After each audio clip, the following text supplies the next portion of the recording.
Bonjour tout le monde.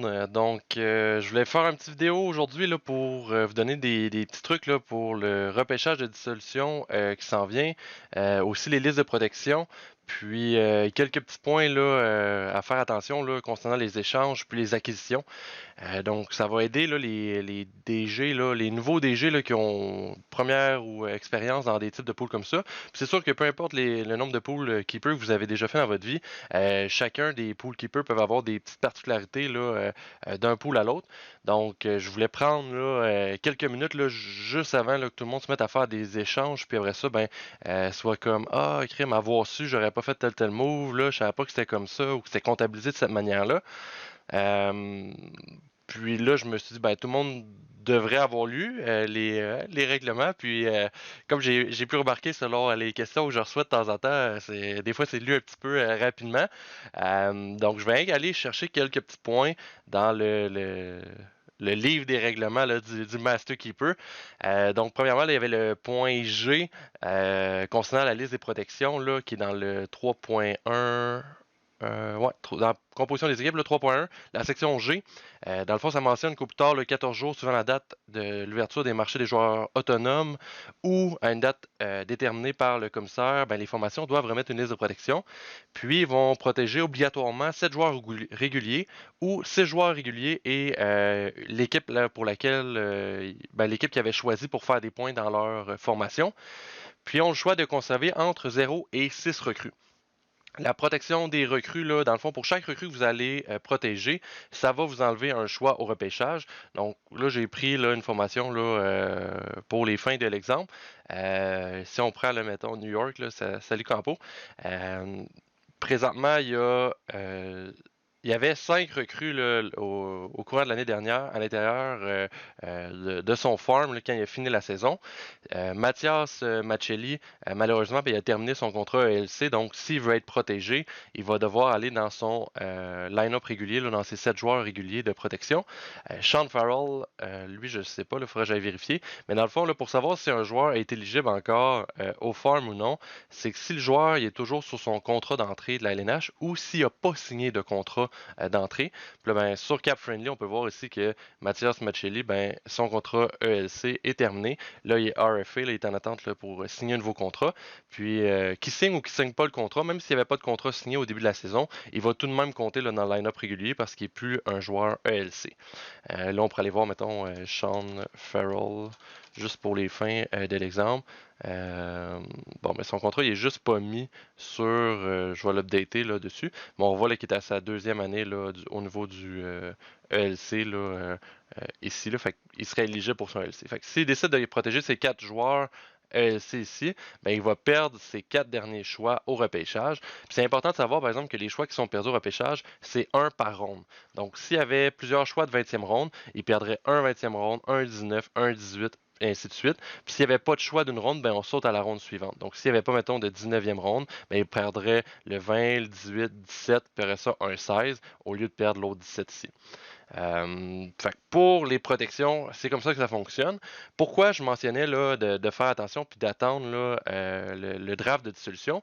C'est parce que si vous protégez déjà vos joueurs ici, puis vous dites, ah, vous faites un plan de match, tout ça, le draft de dissolution va amener, là, vu qu'il y a 3 formations qui ont quitté, va amener un choix par équipe pour choisir un joueur dans tous les joueurs qui sont laissés là, aller. Euh, donc, ça peut changer votre fusil d'épaule là, au niveau de votre stratégie, puis vous allez peut-être vouloir garder un joueur dans ceux-là. Donc, c'est important là, de prendre ça en considération parce que si vous vous pactez avant le draft de dissolution, vous terminez que vous avez le premier choix là, au draft de dissolution, vous avez Austin Matthews ou peu importe la star que vous iriez chercher, ben là, vous êtes pris à devoir revendre un joueur, puis là, ben, vous pouvez faire shit avoir su, j'aurais peut-être pas payé pour aller chercher un joueur, puis là, je suis coincé avec un joueur de trop. Puis plus on se rapproche de la liste de protection, bien souvent, plus les joueurs, plus il y a de DG qui veulent se départir des joueurs. Donc, les prix sont souvent là, très abordables pour faire l'acquisition de joueurs, mais juste de faire attention justement à ce facteur-là, du fait qu'au draft de dissolution, mais vous allez avoir minimalement un joueur supplémentaire là, que vous allez drafter. Puis là, je ne veux pas trop m'étirer tout de suite sur ce sujet-là parce que je vais en parler là, plus en détail tout à l'heure. Donc ça, c'était pour le point au niveau des listes de protection, du fonctionnement. Si vous décidez de protéger aucune recrue, ben, vous ne perdez aucun choix. Mais les 7 joueurs réguliers, ça, vous n'avez pas le choix de protéger soit 7 joueurs réguliers ou 6 joueurs réguliers puis une équipe. Vous ne pouvez pas arriver au draft avec 3 joueurs de protéger seulement. Sinon, ça ne balancera pas là, avec vos choix au repêchage pour avoir le minimum de joueurs requis dans votre formation.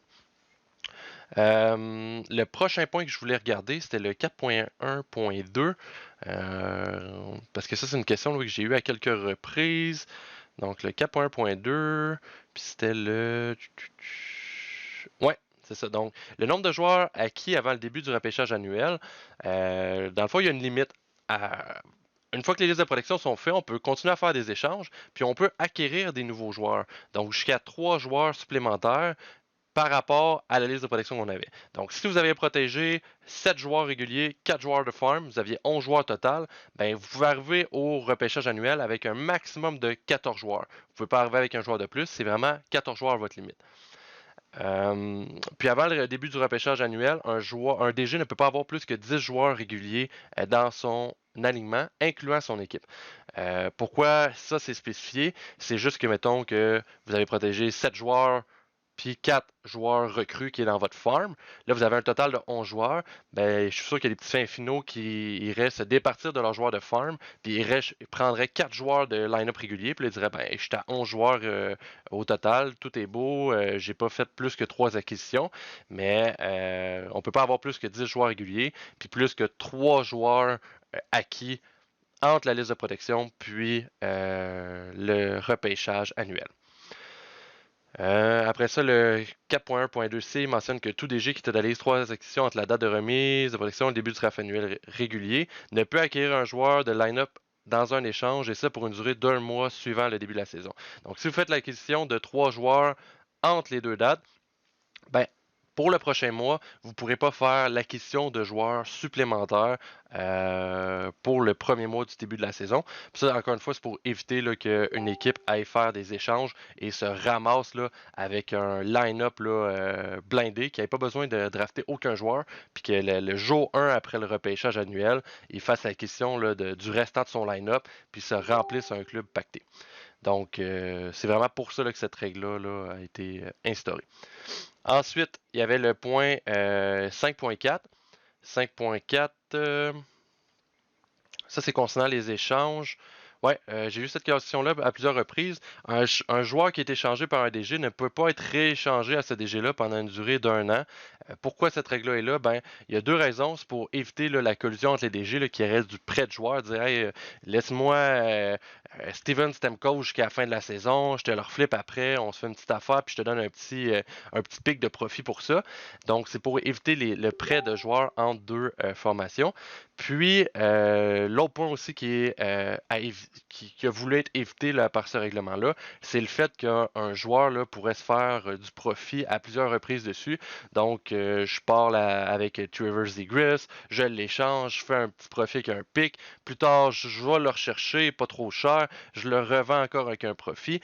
C'est pour un peu un côté réaliste, là, pour éviter là, qu'un joueur se fasse reflipper 3-4 fois par la même formation à l'intérieur d'un court laps de temps. Fait que c'est pour éviter ces 2 points-là là, que ça a été mis en place. Parce que j'ai eu aussi des questions que le monde était là, ouais, mais là, la saison est finie, pourquoi les compteurs devraient être remis à 0, tout ça. Là, ce qui avait été établi, c'est 1 an. Ça pourrait être revu dans le futur, mais à date, là, je trouvais là, que ça avait beaucoup de sens là, comme règlement là, pour éviter justement qu'il y ait de l'abus, là, soit avec des prêts de joueurs ou avec des flips à répétition là, avec le même joueur. Donc, ça fait le tour là, un peu pour ce qui était les listes de protection, les échanges. Le draft de dissolution en soi.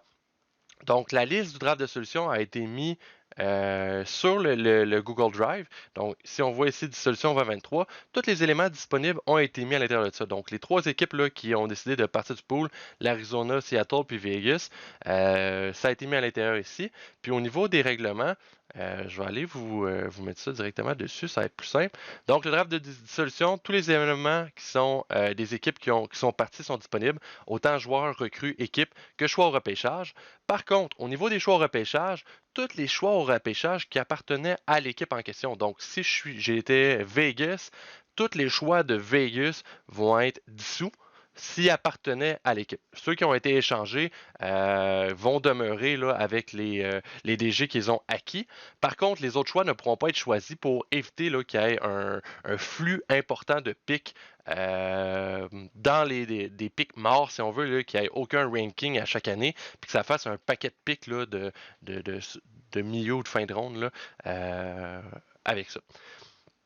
Donc, c'est pour ça que si on regarde sur le fichier ici, il n'y a pas beaucoup de pics, même s'il y a 3 équipes qui sont parties, c'est juste les choix qu'eux ont été cherchés des équipes qui sont toujours dans le pool. Donc, c'est seulement ces pics-là qui pourraient être choisis lors du draft de dissolution. Donc là, on voit qu'il n'y a pas grand-chose de disponible. Puis, tous les joueurs recrues et équipes, ça, il n'y a pas de problème. Au niveau du draft en soi, ben, chaque franchise dispose d'un choix. Il y a une loterie qui va être faite selon le tableau là, qui était en annexe que je vais vous présenter par la suite, là, qui avait été posté aussi sur le groupe Facebook. Puis une fois que la publication de la liste officielle du draft de dissolution est faite, ben, les choix des drafts de dissolution peuvent être échangés.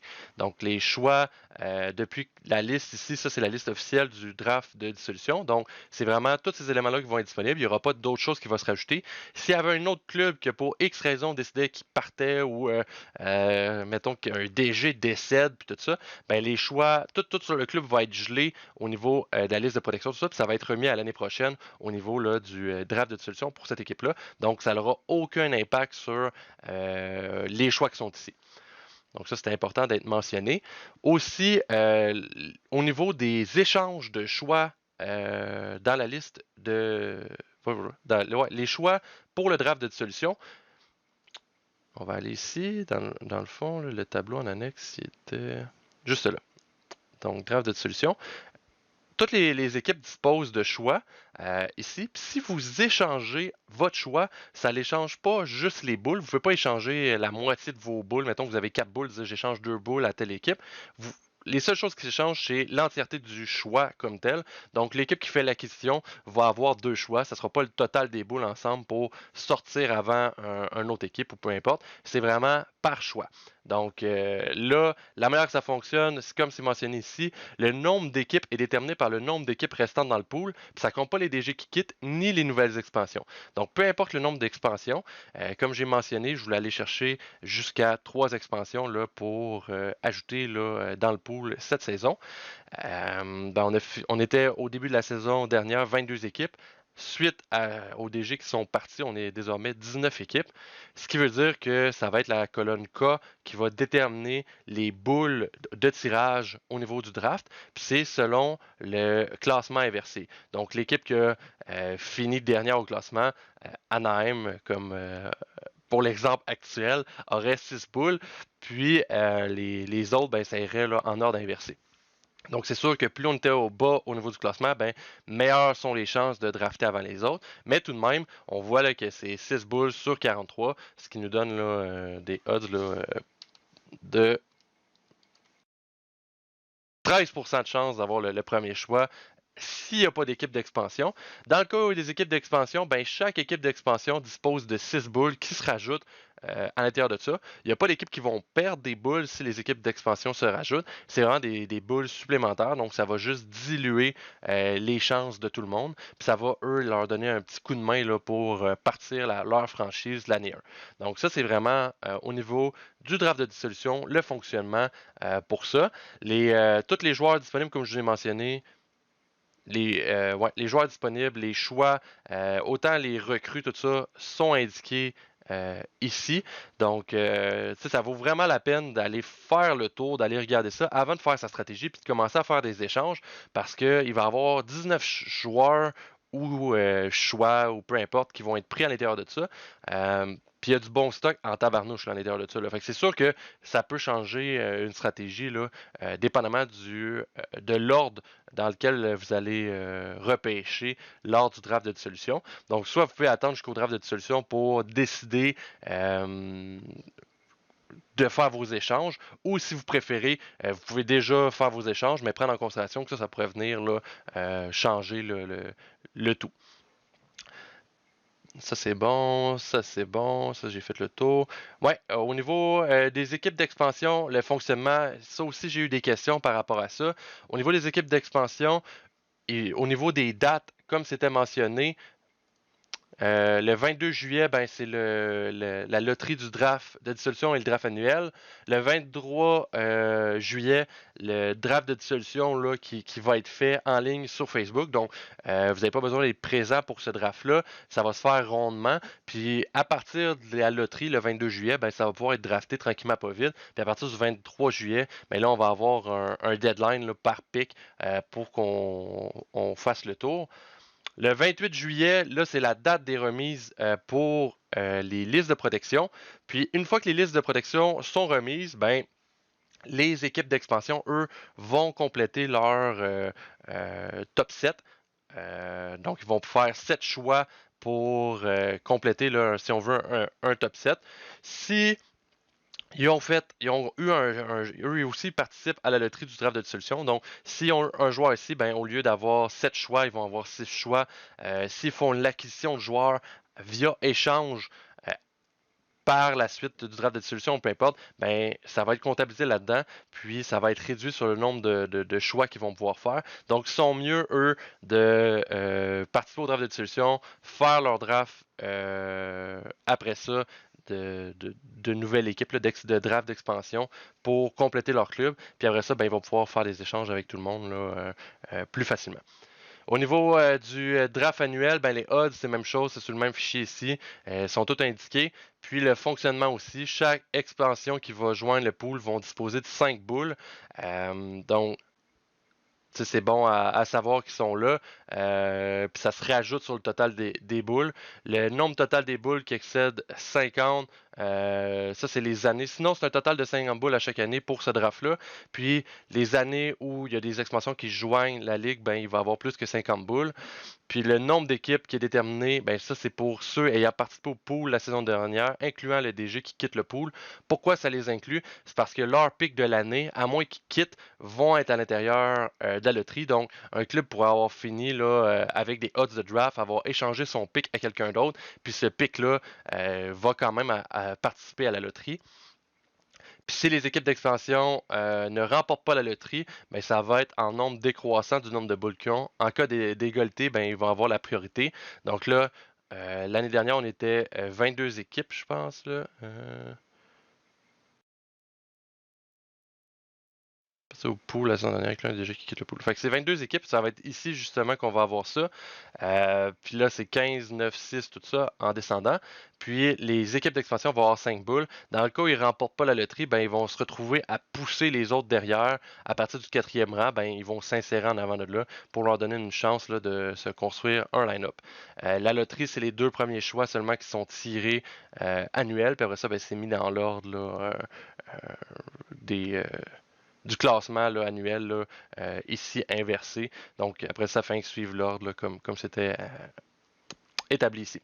Si vous avez d'autres questions, n'hésitez pas, ça va me faire plaisir. J'ai fait ça un peu là, rapido, presto, là, parce que là, j'ai plein de monde qui m'écrivent. Je vois que ça commence à bouger.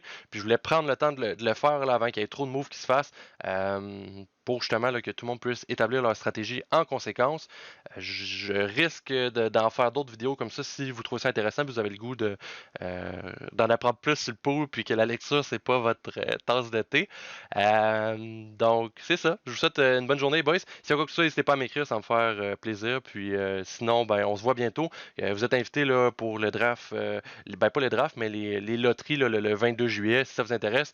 Je pensais faire peut-être un événement sur Facebook là, pour l'afficher, là, puis ça va être soit là, hot dog hamburger ou peut-être un porc effiloché là, sur le fumoir, quelque chose comme ça. On se tient au courant, puis ben, je vous souhaite une bonne journée. Salut, boys!